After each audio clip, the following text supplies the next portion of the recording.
नहीं, मैं पक्का बताऊंगी, बट वो मेरे को पूरी याद नहीं आ रही, इसलिए मैं थोड़ा 2 मिनट के लिए शांत हो गई। हम ये बताएंगे, हमने प्रीवियस क्लास के अंदर पढ़ा था इलेक्ट्रॉन गेन एंथैल्पी, याद आया? आज हम पढ़ेंगे इलेक्ट्रो नेगेटिविटी। क्या पढ़ेंगे? Electro negativity. स्टार्ट करते हैं बच्चों जल्दी से। इलेक्ट्रो नेगेटिविटी, बेटा एक बार कर ही दो इसको पॉज, ना मैं लिखवा देती। ध्यान से देखेंगे बच्चों, आज ये चैप्टर आपका खत्म हो जाएगा। इलेक्ट्रोनेगेटिविटी।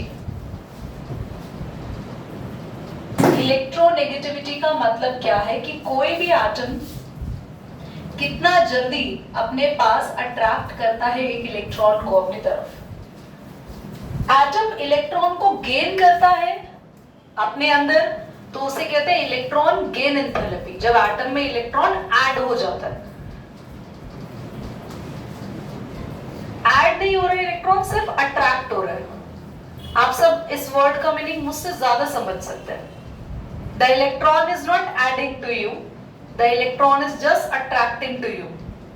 समझ में आ रही है आपको मेरी बात? है ना? इसका मतलब क्या है? जो एटम इलेक्ट्रॉन को जितना ज्यादा अपनी तरफ खींचेगा, वो उतना ज्यादा इलेक्ट्रोनेगेटिव कहलाता है।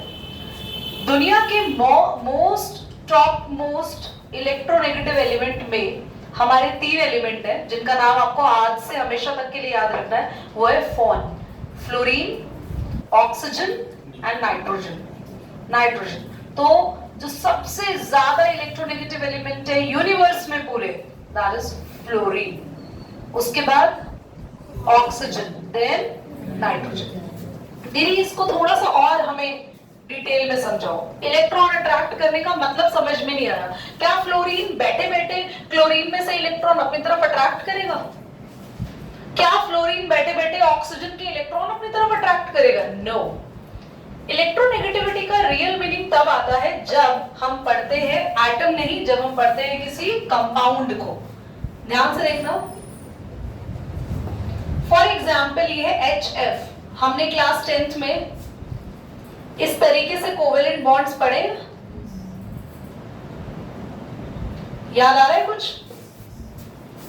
हाइड्रोजन का एक इलेक्ट्रॉन और फ्लोरीन का एक इलेक्ट्रॉन आपस में क्या हो गया? शेयर हो गया, और इनके बीच में कैसा बॉन्ड बन गया बच्चों?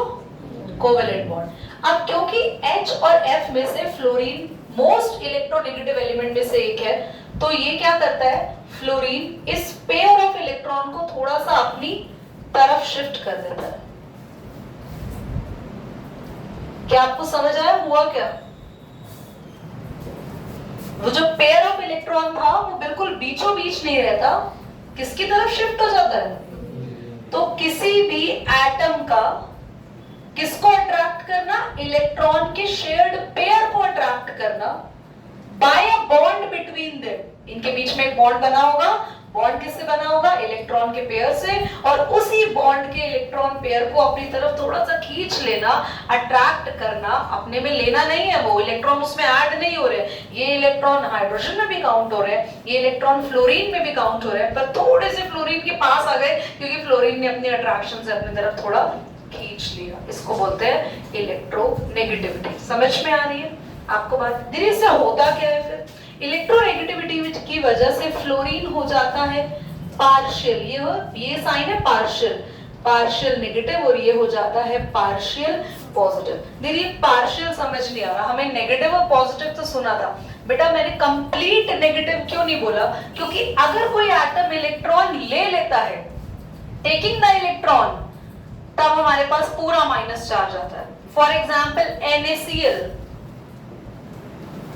NaCl में Na ने एक इलेक्ट्रॉन क्लोरीन को दे दिया, क्लोरीन पे -1, पूरा एक कंप्लीट माइनस चार्ज आया। बट वहीं पे क्लोरीन अगर इलेक्ट्रॉन लेता नहीं, सिर्फ अट्रैक्ट करता, तो चार्ज क्या कहलाता है? Partial negative. Is it clear?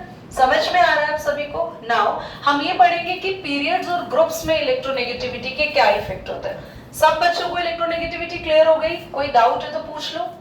Aryan doubt है इलेक्ट्रोनेगेटिविटी पे? ठीक है, तो this is all about electronegativity. यहाँ पे क्या लिखेंगे हम लोग? Electron pair attracts towards fluorine. ठीक है, अब इसके नीचे हम एक और बात लिख देते हैं, ये रहने दो। Most electro negative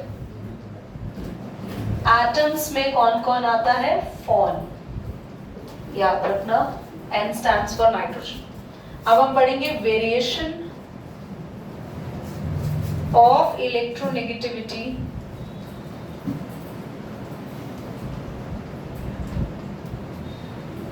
along a period।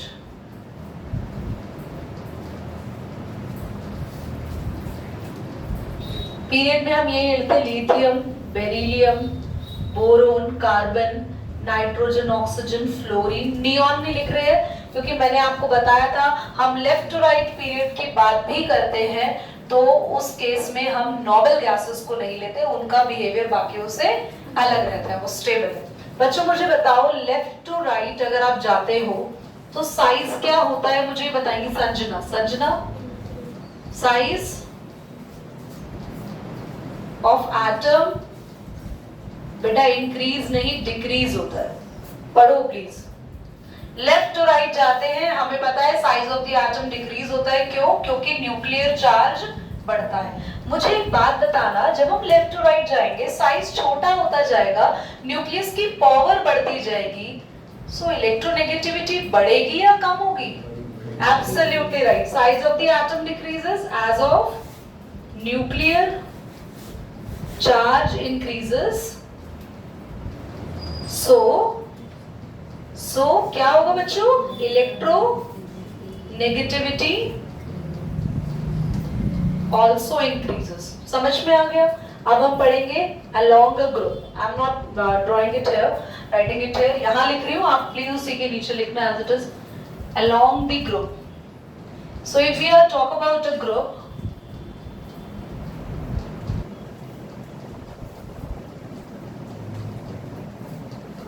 मैंने आपके लिए यहाँ पर जो ग्रुप लिया है that is group number 1। Group number 1 में अगर हम टॉप टू बॉटम या किसी भी ग्रुप में टॉप टू बॉटम आते हैं, अब moving top to bottom, the size of the atom is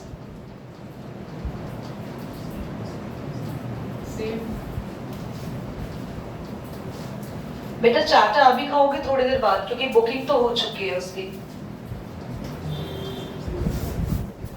अभी थोड़ी देर बाद, ठीक है डन। पढ़ेगा तो सही गाल, बहुत तेज। सेम साइज रहता है ग्रुप में। हाँ, मैं आपको प्रेशर कर रही हूँ, कोई डांट रही हूँ मैं आपको? अभी मैंने थोड़ी देर पहले समझाया कि डांटना नहीं चाहिए, पर नंबर के लिए डांटना चाहिए, नॉलेज के लिए तो पीट दो ना पकड़ के। जब पढ़ाई हुई चीज तो आनी चाहिए याद। बोलो डिक्रीज, आप भी बेटा उन्हीं के साथ लाइन में खड़ी रहना। अब अगला ऑप्शन में किसी से नहीं पूछूंगी क्योंकि सबको आंसर पता ही चल चुका है। टॉप टू बॉटम आएंगे तो साइज क्या होगा? इंक्रीज। मेरे को इतनी बार डिक्रीज सुन गया, बिकॉज क्यों इंक्रीज हो रहा है साइज? Number of shell. अच्छा एक काम करते हैं, हमने नेक्स्ट क्लास में डाउट क्लास तो रखी है, इसी उपलक्ष्य में, इसी खुशी में मैं आपका चैप्टर 3 का ओरल टेस्ट लूंगी। मैं आपसे चैप्टर 3 में से कुछ भी कहीं से भी पूछ सकती हूँ, आप सबको पढ़कर आना है। नो मोर लाइक कुछ भी यस और नो नहीं होना चाहिए। आपके तो तीनों चैप्टर आ रहे हैं यूटी में सरकार, और आप जवाब बहुत बढ़िया दे रहे हैं। इसका शॉर्ट बना के मैं अपनी मम्मी को भी भेजूंगी हमें, तो उनको भी बहुत खुशी मिलेगी इस बात को सुन के कि यूटी आ रहा है, मैम ने सब पढ़ा दिया और फिर भी अभी इतने अच्छे जवाब दे रहा है, जिसके पीछे तो मतलब क्या ही बोले हम। I talk to your father और मदर, किन से बात करें? पर छोड़ो, अभी आज गर्मा गर्म मामला हुआ है, I don't want to repeat the things again. देखो top to bottom size of the atom is increases because number of shell also increases। Number of shell बढ़ते हैं जब हम टॉप टू बॉटम आते हैं। पर हाँ, नेक्स्ट क्लास में पढ़कर आना है तो मैं डेफिनेटली कॉल करूंगी आपके घर में, उसके बाद मेरे को नहीं पता आगे क्या होगा। तो नंबर ऑफ शेल्स क्या कर रहे हैं? बढ़ रहे हैं। अब नंबर ऑफ शेल्स बढ़ेंगे तो नंदिनी बताएंगी न्यूक्लियर चार्ज बढ़ेगा या कम होगा? फ्रांशियम का न्यूक्लियर चार्ज ज्यादा होगा या कम होगा? फ्रांशियम बहुत बड़े साइज का एटम है, अच्छा जी, 1 मिनट। आज एक काम करते हैं, ये वीडियो पे तो बेइज्जती जितनी मेरी होनी थी हो ही गई है। स्माइल बता दो, कम होगा। कैसी बातें कर रही हो, इतना बड़े साइज का फ्रांशियम है, उसके न्यूक्लियस इतनी दूर तक इतना सारा चार्ज दे पाएगी, या छोटे साइज का एटम जिसकी न्यूक्लियस के पास बस ये रहा शेल। जितना छोटा एटम होगा उसके न्यूक्लियस इतने पास है तुम्हारे, जितना बड़ा एटम होगा उसके शेल इतने सारे आ गए, न्यूक्लियस बड़ी दूर हो गई, चार्ज नहीं देगी वो इतना। जितना छोटा एटम उतना न्यूक्लियर चार्ज ज्यादा। ये तो यहां से भी बता सकते थे आप लोग, size of the atom decrease करते जा रहे हैं as of the nuclear charge increases. जितना छोटा साइज जा रहा है राइट की तरफ, साइज छोटा हो रहा है, न्यूक्लियर चार्ज बढ़ रहा है। ग्रुप्स में टॉप टू बॉटम साइज बढ़ रहा है तो न्यूक्लियर चार्ज कम हो रहा है। Hence nuclear charge decreases. पूर्वी, अगर न्यूक्लियर चार्ज कम हो गया सो इलेक्ट्रोनेगेटिविटी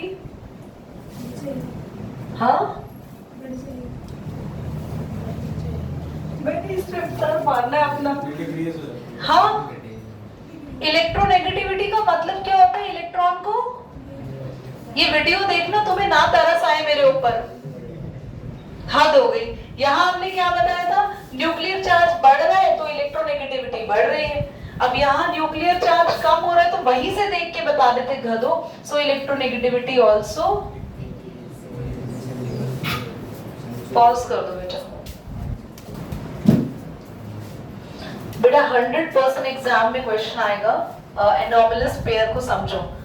मैं फिर से बोल रही हूँ, चैप्टर कंप्लीट होने के बाद हम लोग इसके इंपॉर्टेंट क्वेश्चंस करेंगे। अब मंडे आपके इंपॉर्टेंट क्वेश्चंस ही होंगे इस चैप्टर के। आप डाउट्स जो भेजेंगे ग्रुप पे वो भी मैं कराऊंगी और इसके इंपॉर्टेंट क्वेश्चंस भी होंगे। ध्यान से देखो बेटा, पीरियड फर्स्ट नहीं सेकंड और पीरियड थर्ड के मेंबर में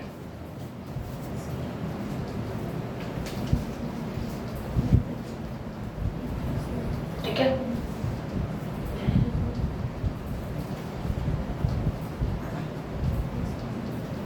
ऑन कर दिया। जहां पे 2 to 3 लाइंस मैंने बोला है ना छोड़ने के लिए, वहां ये आपको करना है। तो हम पढ़ने वाले हैं एनोमलस बिहेवियर। एनोमलस का मतलब होता है बाकियों से अलग, थोड़ा सा डिफरेंट बिहेवियर। पीरियड नंबर 2 और पीरियड नंबर 3 के सिलेक्टेड एलिमेंट्स में ऐसा बिहेवियर देखने को मिलता है, इन्हीं में ही, बाकियों में नहीं, सिर्फ इनमें। यहां पर ये एनोमलस बिहेवियर में क्या देखने को मिलता है, डायगोनल रिलेशनशिप। डायगोनल रिलेशनशिप क्या है, कैसे डेवलप हुई? लिथियम की डायगोनल रिलेशनशिप आती है मैग्नीशियम के साथ, बेरिलियम की एल्यूमिनियम के साथ और बोरोन की सिलिकॉन के साथ। क्यों और क्या है, ध्यान से समझेंगे, बहुत इंपॉर्टेंट है। सबसे पहली बात तो पीरियड नंबर 2 और 3 में ना, यहां पर होता क्या है, आप लिथियम से अगर देखो, मैं इन चारों को बना के बता रहा हूं, आप अगर लिथियम से बेरिलियम की तरफ जाएंगे, लेफ्ट टू राइट जाएंगे, तो क्या होगा, साइज डिक्रीज होगा, छोटा होगा साइज। और बेरिलियम से अगर आप मैग्नीशियम की तरफ आओ तो साइज क्या होगा, इंक्रीज होगा। तो होता क्या है, जितना साइज यहां से यहां आने पे कम होता है ना, उतना साइज यहां से यहां आने पे बढ़ जाता है। तो कोइंसिडेंटली जो डिक्रीज और इंक्रीज हो रहा है उसकी वजह से इन दोनों का साइज क्या हो जाता है, लिथियम और मैग्नीशियम का एटॉमिक साइज जो है वो इक्वल आ जाता है। क्या आपको इतनी बात मेरी समझ में आई? हम लिथियम से बेरिलियम पे गए, पीरियड में साइज क्या होता है, डिक्रीज। बेरिलियम से अगर आप मैग्नीशियम तक आ जाओ तो साइज क्या होगा, तो जितना डिक्रीज हुआ था उतना ही, जिसकी वजह से डायरेक्टली और इनडायरेक्टली इन दोनों के साइजेस मैच कर गए। एटॉमिक साइज मैच होने से कुछ प्रॉपर्टीज यहाँ पर मैच कर जाती हैं और लिथियम और मैग्नीशियम थोड़ा सा सिमिलर बिहेव करने लग जाते हैं, और इस तरीके के सिमिलर बिहेवियर को बोलते हैं हम लोग यहाँ पे एनोमलस बिहेवियर और कैसी रिलेशनशिप होती है? देखिए आपने 3 पॉइंट्स कुछ लिखवाए वो भी समझाओ, है ना? वो 3 पॉइंट डायगोनल रिलेशनशिप के लिए नहीं है, वो किसी और वजह के लिए। पहले बोलो इतना समझ में आया? पक्का क्वेश्चन आ सकता है बेरिलियम और एल्यूमिनियम पे, कोई ऐसे क्वेश्चन आ सकता है बोरोन और सिलिकॉन को लेके, इस तरीके से क्वेश्चन आ सकता है। Although boron and silicon belong to different groups, different periods, why this is similar in that. कभी भी इन एलिमेंट्स पे सिमिलैरिटी पे कुछ भी आए तो फटाफट से लिखना है ड्यू टू डायगोनल रिलेशनशिप। समझाने के लिए ऐसे ही बना सकते हैं और लास्ट में लिख सकते हैं as indirectly the sizes of these two atoms coincidentally match with each other and as the size is going to be matched the atomic radius will going to confirm that there is some similarity between these diagonal elements and which confer here some sort of relations between these two different group of elements। समझ में आ गया? ठीक है, done. Anomalous behaviour में एक तो हमने ये पढ़ा फर्स्ट पार्ट, सेकंड और भी कुछ पढ़ाना है पर पहले ये नोट करो, पॉज करना।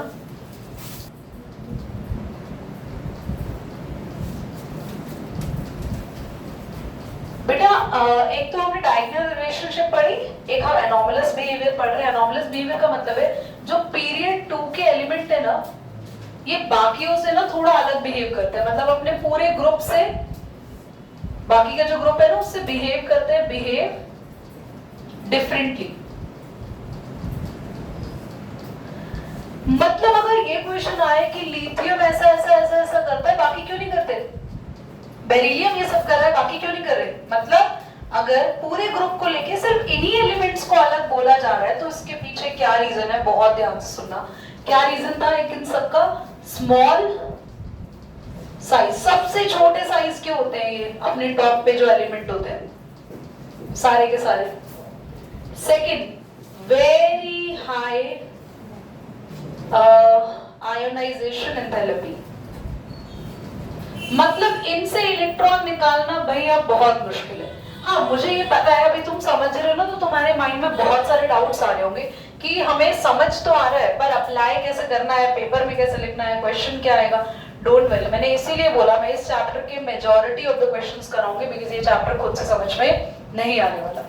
तो वेरी हाई आयोनाइजेशन एंथैल्पी, बहुत छोटे साइज के होते हैं और इनके अंदर डी ऑर्बिटल, कैसे D orbital? Vacant D orbital जो है वो एब्सेंट होते हैं। देखिए वैकेंट डी ऑर्बिटल समझ नहीं आया, खाली डी ऑर्बिटल। लिथियम से फ्लोरीन तक जाओ, बेटा सुन लो, लिथियम से फ्लोरीन तक जाओ तो ये 2s पे शुरू होती है कहानी, 1s 2s, खत्म किस पे हो जाती है? 2p, है ना? यहाँ 3 आता है, जल्दी से बताओ। देखो पीरियड नंबर 2 की बात करें तो पीरियड नंबर 2 में कहीं भी 2 नहीं आता। पीरियड नंबर 3 की बात करें तो उनमें 3 आना शुरू हो जाता है। 3 आना शुरू यानी कि इससे नीचे वाले पीरियड में 3s है, और जिनके पास 3s होता है ना, प्लीज प्लीज बहुत ध्यान सुनना, फोकस से, वरना कुछ समझ नहीं आएगा फिर बोलते रह जाओगे समझ नहीं आया। अगर हम आवाज ही गई, अगर हम लिथियम से नीचे सोडियम की बात करते हैं तो सोडियम का इलेक्ट्रॉनिक कॉन्फ़िगरेशन क्या है? 1s2, 2s2, 2p6, 3s आ गया ना। तो बच्चों जिनके पास 3s होता है ना, 3s, उसके पास 3p भी होता है और 3d भी होता है पर खाली होते हैं। मतलब एक बार 3s आ गया ना तो 3p 3d है पर क्या है वो? खाली। तो इनके पास 3d नहीं होता, d ऑर्बिटल नहीं होता, बाकी इनको छोड़ के सबके पास नीचे क्या होता है? d। तो इनके पास d ऑर्बिटल नहीं है यानी खाली कमरे ही नहीं है, बाकी सभी के पास d होता है। कैसे d होता है? इनसे नीचे वालों के पास तो d खाली होता है, एम्प्टी, क्योंकि d भरना शुरू ही नहीं होता उनका भी, और उनसे नीचे वालों के पास d होता है पर वो भरा हुआ होता है, मतलब सबके पास d है पर first period of the element के पास क्या नहीं है, इसीलिए ये बिहेव करते हैं थोड़ा डिफरेंट। और वो थोड़े डिफरेंट में कैसे क्वेश्चन आएंगे हम नेक्स्ट क्लास में स्टडी करेंगे। छोटे छोटे से 2 टॉपिक रहेंगे, metallic character, non metallic character, and the chapter is being complete. 1 2